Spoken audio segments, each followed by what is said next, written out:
Welcome to Live, life-inspired views for every day. My name is Chris Meyer, and I'm a curious soul. Before we depended so heavily on credit and debit cards, and before COVID taught us to avoid touching other people's money, we used to exchange dollar bills for things we purchased, often when more was paid so that a tip could be given, or if the overpayment was negligible, one would say, keep the change. We now have moved beyond that habit or tradition into a new culture of making payment for our goods and services. But the point I'm making is that the phrase keep the change assured the receiver that nothing was expected in return. In the book The World is Flat by Thomas Friedman, he shares the story of the time he met a friend in a Perkins restaurant in Minneapolis for breakfast. When the server came to the table to take their order, Thomas Friedman struck up a friendly conversation with her. When she returned with their food, she leaned in toward Thomas and said, "I gave you extra fruit." You may think it was a ploy for a larger tip, that perhaps she saw some potential. But I believe it was an exchange of sincere appreciation for the kindness he showed to her. He was authentically interested in who she was as a person. He showed her value. I don't believe she really expected anything in return. Her payment was in the value of his attention.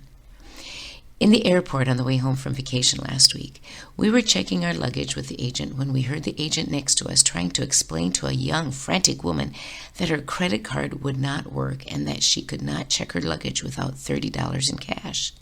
In tears, she finally left his station.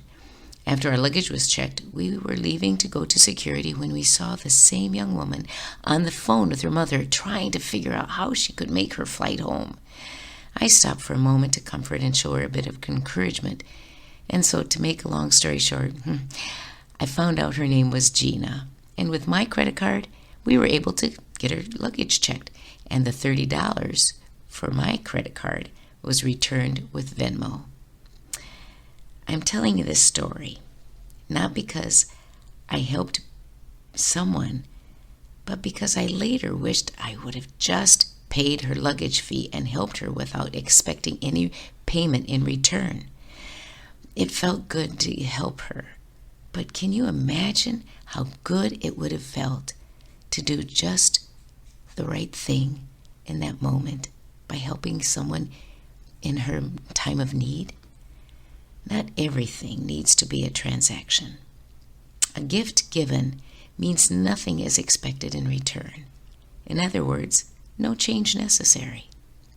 Do you have any transactional relationships? Do you have friendships that involve an invisible scorecard, or find yourself saying, "I asked them over so many times and they never returned the invitation"? Do you find yourself or hear others say, "We always give them gifts, but they never give us any back"? Why do we make those kind of expectations and judgments on people, on our families, on our friends? My wise husband always says, when you keep a scorecard, there's always going to be a winner and always going to be a loser. If we are making relationships transactional, we end up the loser.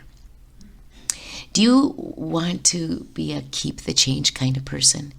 If you do, you will find such freedom and fulfillment.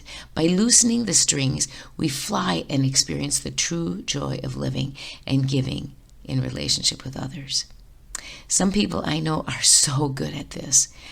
They have the gift of giving with no expectations of getting anything in return. I bet you can think of people just like me.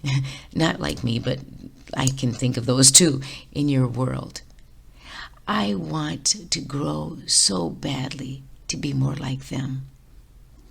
I shared a story with you about 10 podcasts ago, but it bears repeating. There was a monk who was walking down the village path when he spied something shiny in the dirt. He picked it up and knew immediately that it was a precious gem. He wiped it off and put it in his satchel and continued walking. Soon he met a beggar who asked if he could have just a crust of bread. He was so hungry. The monk said, "Oh, sure," and he reached in his satchel to give him the bread. Well, when he did that, the beggar spied that gem shining in the bag and asked if he could have that instead. The monk said, "Well, sure," and just gave it to him. They parted, and in the afternoon the monk was making his way down the path again when he saw the beggar making his way toward him. When they came close, the beggar held out his hand with the gem in it, intending to give it back. The monk asked, "Don't you want it?" The beggar replied, "No, what I need and what I want instead is whatever you have that allowed you to give it away so freely, for that is what is most precious." On your bathroom mirror, write, "Keep the change," and then keep alert for opportunities when you can be the one to say it. Great and lingering joy will be your payment, for that is what is most precious. Join me next Monday for Live, Life-Inspired Views for Every Day. I'm Chris Meyer, and I'm a curious soul.